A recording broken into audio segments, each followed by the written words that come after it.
looking back. Well, happy Christmas, everyone. This next little half an hour is a sort of happy look back with Rhi and myself. Hello, Rhi. Hello. Yeah, so what do we call it? We called it Rhi-wind. Yeah, Rhi-wind, which I think is very good. And do you like that? Potentially the only reason you asked me to do it. I think it was. I think I thought of the name first, and then I thought that would be a good name for a programme. Who could I ask that has that name? And then, yeah, well, it was damn. it was only you, really. I mean, I Yeah. thought about Dave Moore. Dave Wind just didn't work. Dave Wind, yeah. Christy Wind. Yeah, close. Andy Wind. Andy Wind's not too bad. Andy Wind's got quite a good ring to it, really. Yeah, I could have gone with Andy Wind, but yeah. He's not as positive as Alex me. Wind, yeah. You go through the whole gimmick. But Rhi-wind, I thought worked very well. So I thought, well, I just thought it'd be fun to get back. I know you always like to look on the funny side of things. Something we do on B&H Gold. If you go over to the podcast page as well and take a look at that. But well, why not? It's Christmas. It's always nice. It's the time of year where you do look back and think about some of the funnier things that might have tickled your fancy over the 12 months. I think it's important because sometimes it can go the opposite way and people can go, oh, I've had a dreadful year. This happened, this happened, this happened. Yep, so that's me all the time. That's why what you and Beth do is so lovely, because you just look at the lighter things in life because it's important to do so. Anything silly. I just love anything silly or daft or bonkers, as long as no one's been hurt and it's not upset anyone. Always makes me giggle. I mean, the trouble is I do still fall a lot when I see little children falling over, which I shouldn't at this time of the year. I laugh when people fall. But I'm afraid I do laugh somewhat if I see a little child run across and go thump. Yeah, so do I. I think it's just the sheer panic, there's no control in that situation. Yeah. People slipping on ice as well. Oh. And I know that we've been like, there's yellow weather warnings, be careful. But I'm like, if you're not, I'm going to laugh. It's going to be funny. But if you see someone who is like Bambi, it is hilarious. I must admit, I did not, it was on ice actually, about a year or so back. And I was out with a couple of friends who were over and we went down to Scarlet. Mm-hmm. It wasn't ice, no, it was water. And we'd gone down to Scarlet and round the rocks there. I don't know if you've been down. And it's a lovely area, a beautiful part of the island. And if you go down, I don't know what the rocks are called. My geology's terrible. No, but there's a part where you can go right down towards the sea and there's these lovely, big, long, sort of big beds of flat rock. Mm-hmm. And I thought, great. I went down to sort of do a little bit of rock pooling. And I started walking. And then I realised that they were covered with like a thin sheen of slime and seaweed, which was still wet. And it was like ice. Lethal. It was literally, and I started doing a Bambi and almost went over. Exactly. And then I thought, oh God. And I was sort of quite a long way from the dry rocks again. Oh no. And I was coming back and I thought, so I started Bambi-esking and I was looking around and I thought, this could be serious. I could really seriously do something. So I eventually had to get on my hands and knees. And when you're sort of looking around thinking, hope no one's and then you sort of dust yourself off and got thinking, yeah, I'm cool. I find the looking round after is the funniest part. I usually, if I see people doing that, I always shout, don't worry, no one saw it. Yeah. That's what I was thinking. I was looking around thinking, did anyone see that? I looked a complete nut doing that. Did anyone spot me? Can you say on it? Oh, I just said it. Twice. No, I'll bleep it out. I think the worst one that happened, was it this year? It might have been just over a year ago. I was running through Manchester because I was late to meet a friend I hadn't seen for a very long time, and I was wearing Converse, and they were old Converse. So the front was coming open, so it looked like a mouth. And it got caught whilst I was running and I tripped so bad, but I didn't fall. I did like about 6 giant steps, and my arms were windmilling, trying to gain control. And it was Manchester city centre, so it was really busy. So I thought the only way I can play this off is just to sort of look around and go, ha ha ha.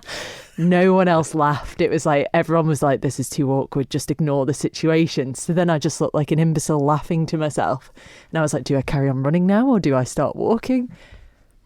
I know exactly the feeling. One of my great memories from me at airports and running like that was years and years and years ago when I was at college in London, and I was coming home. Manx Airlines were still going, and though they didn't advertise it, you could get home quite cheaply. They did like a student rate.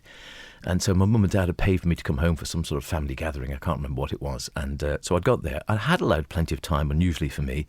But as is often the case in big cities in London, you're at the mercy of public transport. Mm-hmm. And so I was on the Piccadilly line in plenty of time. But then there was a hold-up at Sarn, blah, blah, blah, blah.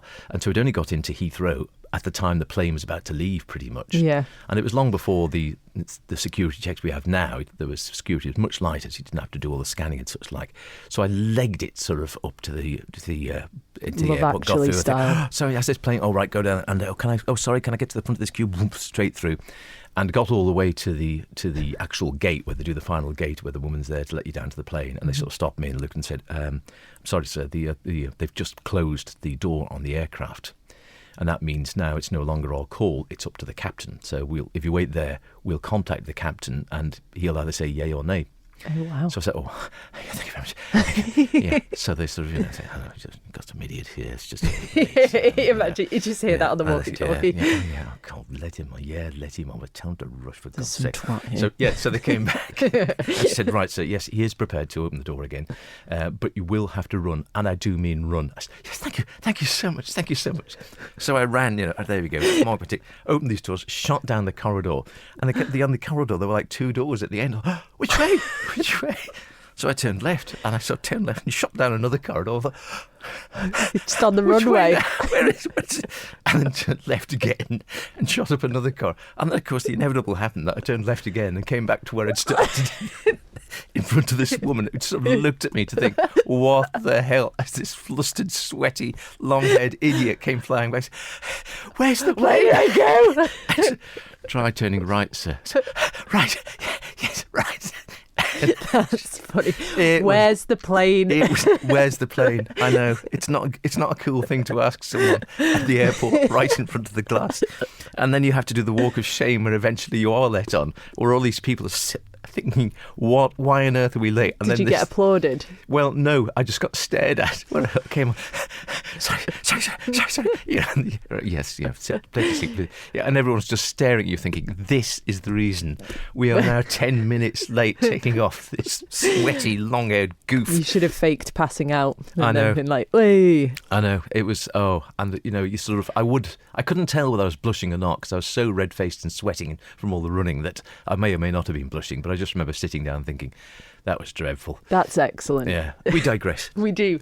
This story is basically about the shocking details about our drunken antics being revealed, and apparently at Christmas party work party season, researchers found a quarter of us have kissed someone we shouldn't have. No, get away. Yeah.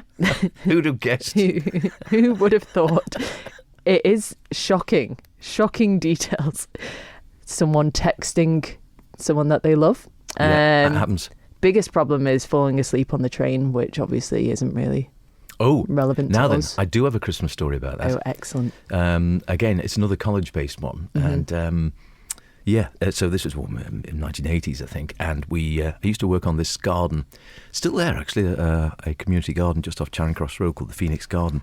And we worked all day on this in the pouring rain. It was really miserable. And we'd got all these trees planted and things. And then we'd right, come on, we'll go to the pub. And it was Christmas, so we went to the pub, and of course it was just go for a pub for one, just to warm up and dry. And of course it turned into a bit of a whatever. And we eventually left the pub at closing time and weaved my way down to Charing Cross Road thinking, hey! And sort of, as you do, thinking, oh, great, I better go. And I was compass mentis enough to think I need to get my last train back to Greenwich. Mm-hmm. And I knew what time it left, 11:45 or whatever it was. And I was thinking, yeah, I've got to get the train. And I'm really hungry. I need to get something to eat. So I also managed to go in and buy myself a burger, which was great. Very good. And then got the train, plumped onto the train, very happy with myself, thinking, yeah, good day in the garden. Smug. Too much to drink and a nice burger now. And, I'm on the train home. Everything's good. Ate my burger. Woke up to find the train rattling through this countryside. I'm thinking, where am I? Where's this then? And Plumstead or somewhere. I'm thinking, oh Lord, I've missed my station altogether. How far past did you gone? About 5 or 6 stations past, I think. Okay. But of course, there wasn't another train going back the other way because it was too late because it was the last train. What did you do? And of course, I was a student, so I had no money. So, being a student, broke and slightly drunk, and the worst for wear, I thought, I know what I'll do. So I got off at the next station and took a careful note of which way the train was going. And I think, well, the train's going that way. So my house is that way, the opposite way to the way the train's going. If I just walk back that way roughly, I'll get home. So off I went, and obviously the road didn't conveniently just track along a very straight line going backwards. So I just sort of took a random road which I thought was going back in the right direction. Is that how you ended up on the Isle of Man? And walking. Just never gone back. Well, what I did end up in the end was walking through the middle of a large wood. with just trees either side. Oh my God. And no sign of anything. And it started raining again.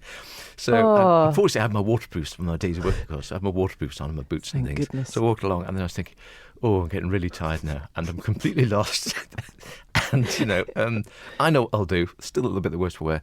Obviously, the sensible thing to do is to walk into the woods and snuggle up under a tree somewhere. Howard, this could have been a very dark news story.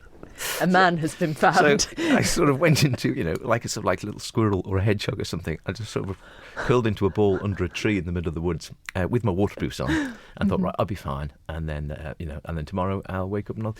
So I did that, and I think I did sort of vaguely noddle off. But then, as it carried on raining, the rain started seeping through my. And once the rain, I can tell you, gets through to your gruds, once it gets through to your undies, and you wake up again, you think, "Oh, my undies are all wet. This is bad news." And there's nothing like that to sober you up with wet, cold underpants. Yeah. And then I sort of thought, "Oh gosh, yeah, I'm getting cold now, and I've got wet undies, and I'm still in the middle of a wood. I don't know where I am. Yeah, what I need to do is." Go back onto the road, go back the opposite way, back towards the station. There'll be a phone there. There'll be a phone box. This was before the time of mobile phones, of course. Yeah. Phone box always has a ticket for, things saying, promo this for a taxi service. Get a taxi, and then I'll just have to write a check for them, which is what I did. And got home again. That's a dramatic story. Yeah, it was a good Christmas story. That's quite frightening, I can't believe you snuggled up in a wood like a hedgehog. I know. It wasn't, looking back at it, it wasn't the most sensible thing to do. Don't do that, children. It's not the most sensible thing to do if you're a little bit the worse for wear. Yeah, definitely and not. it's cold, wet night. But I haven't done it again. Good. It's a shame you didn't do what happened. It was in the news last week, and I thought it was such a lovely story about, with all the snow going on in the UK, and people got stranded on the motorway, so ended up walking to a nearby pub, and a load of them ended up just spending the night having free food and drink in this lovely cottage pub with a real fire. They said it was biblical-esque. Biblical-esque. I was like, I'm liking that. That sounds Were there many pubs? perfect. Yeah, I didn't think there were many pubs in Bethlehem, were there? Here's another one that, I quite like. Firefighters had to rescue 2-year-old Harper from her potty after she got it stuck over her head. Oh, that's happened to me. You done that? No. A potty on your head? No. Have you ever done that thing where you've got something stuck? In the nicest sense. And there's a moment of panic. Nothing's jumping to mind, but keep going. I might. I'll tell you what. Again, I remember bizarrely. Yeah, she was fine, by the way. Don't worry about Harper. She was all right. She was doing potty training. They had one of those sort of toilet seat things, you try to use for kids. Not that I've had a kid. So Kay, her mum, was trying to potty train 2-year-old Harper at their home in North Tyneside. But the Harper decided, rather than sitting on the sort of the loose seat thing, she'd see she could stick her head through it, and did. And then, not surprisingly, said, "Mum, I'm stuck." Failed potty training. They did, yeah. They used, apparently, Caine and Rhian Fire and Rescue Service were dispatched from the community fire station. They arrived within minutes. Top work, lads. Well done indeed. And they used small tools to remove the potty. And indeed amused Harper's other siblings, but they were all everything was fine. It's not a stuck story, but there's a head in a toilet situation, and Nan would hate me if I repeated this story, but I'm going to.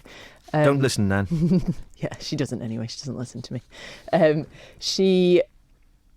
My Uncle Michael had a few beverages. I think this was before, when I was very young, or potentially before I was born, and had fallen asleep with his head in the toilet at Nan's house.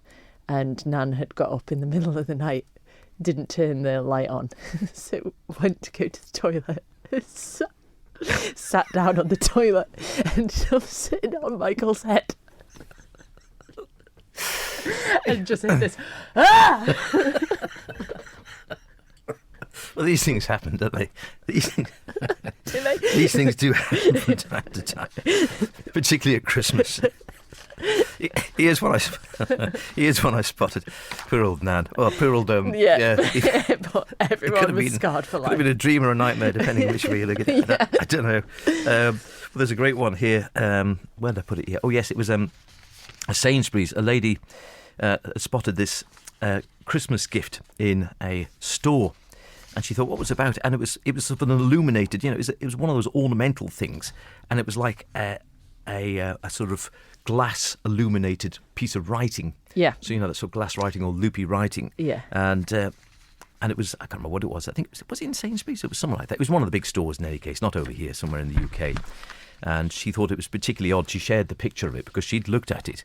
And I've got a picture. I'll show you in a minute. It doesn't work on radio, but I'll show you and see what you make of it. So it was meant to say, be kind. But she looked at it and she thought it was an illuminated thing saying bell end. Oh, yeah, I can see it. And she was wondering, she was saying, why would you want to buy someone an ornament which says bell ends? Hey, I've got, do you want to hear some bloopers from 10 years ago? Yes. 10 years ago, seeing as we're rewinding. Always bloopers. Rewinding 10 years, so yeah, I'm always digging out some bloopers. So this is a little package from 2012. So I don't know, I haven't actually listened to it myself, so should we hit it and see what happens? Yes. Here we go then. Hi, I'm Ashley Bentley. It's been suggested in some quarters that I may not be from around these parts. Well, I'm here to tell you that whilst it's true that I wasn't raised in Douglas, I did spend a lot of my youth over on the west coast, just a short hop from here towards Peel. Then carry on for another 4,750 miles and you're there. But hey, this is the 21st century and the world is a small place. Yes, sir. I'm proud to do my bit for the island here on Manx Radio and delighted to find so many of my colleagues go out of their way to make me look even better than I am. I tell you, no matter where you are in the world, there's only one word for this: bullshit. I've just looked at this and there are lots of words I can't say. Would you like a man to help you out?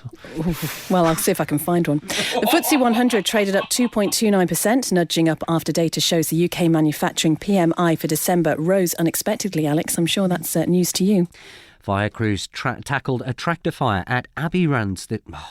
Sport and Manchester City manager Roberto Mancini blamed himself for his side's 3-1 defeat to Ajax in the Champions League. Well, although it wasn't quite the same lying back at the bath tonight with Ed, it was still a good programme musically. Brenda Cannell MHK says the phrase "turkeys don't vote for Christmas" springs to mind. Now, the lecture is this evening. Rear Admiral Martin Alabaster. In tonight's action, Manchester City's hopes of reaching the next phase will be over unless they beat Real Madrid.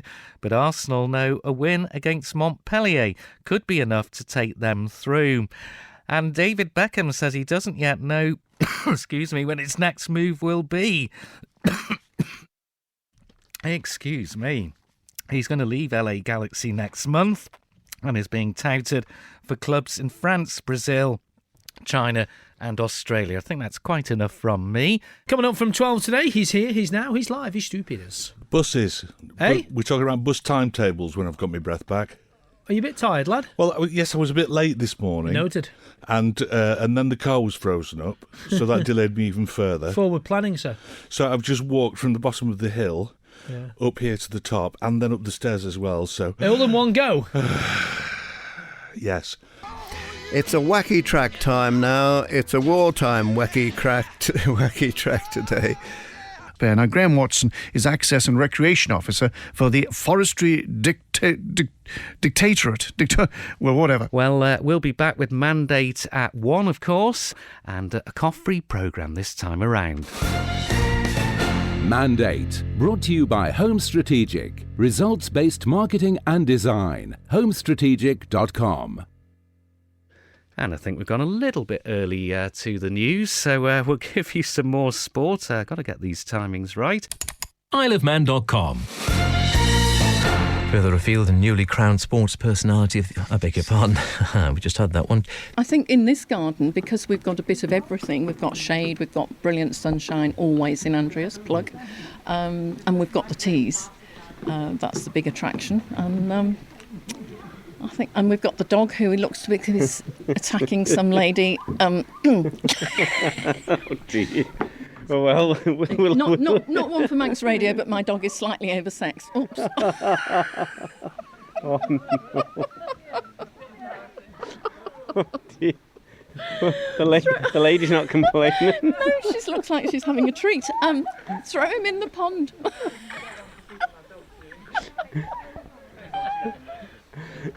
Look, we've got a vet on hand. Have you got some down boy or bromide or something we can put in his water? You all right, madam? A happy Christmas from all here at Manx Radio on the Isle of Man and in America. And possibly Canada too, but we don't talk about them. Ah, yes, the lovely Ashley Tracy. What a great voice. Was it Ashley Bentley? Oh, what did I say, Ashley Tracy? Yeah. Ah, Ashley Bentley. Ashley Bentley, thank you. Not that I know Ashley Bentley, but I know Ashley Tracy. Yeah. Who'd have thought you could have two Ashleys in one station? Who would have thought you could have more than one Chris at one station? That's true, yeah. And yes, Simon Clarkey. You saved the best till last, I think. Oh, that was quite a That was quite excellent. enjoyed that. 10 years ago, would you believe it? 10 years ago. What a thought. Right, any more? Time's look at that, time's going out already. We just started chatting away, got all this stuff. We only got through a quarter of it, but I've really enjoyed. Really enjoyed it. Hopefully. Anything else you rewound on? Well, funnily, finishing on a dog story, there's a dog story here that said traffic police in Germany have slapped a fine on a dog for not wearing a seatbelt. Bobby the dog was travelling in the back of his owner's car when traffic police pulled the vehicle over in Kempton in the foothills of the German Alps, and they handed his owner a £17 fine, which has now grown to a whopping £29 because he's refusing to pay it. I was disappointed actually, because when I glanced at this, I thought they said that they gave the dog a £17 fine, which has now grown to £29 because the dog isn't paying it. And I was like, haha, that's funny, idiot. But it's not as funny because it's actually the owner who's just avoiding paying a fine. Can you actually fine a dog for not wearing a seatbelt? I would. I didn't realise dogs had to wear seatbelts, if I'm really, really honest. Neither did I. No. Ours doesn't in the back of the car. The mind boggles. There's loads of stuff here. Bulgarian beekeepers adopting a new marketing ploy for their honey. They claim it's a natural and cheaper alternative to Viagra. There's a few Viagra stories. Could that really be right? Thistle honey, snapped up at the annual country fair. One producer said, "It proves honey is money, and I hope it keeps up." He's a man with a... Would you try it? I was going to say, would you? But I just... I'd try it.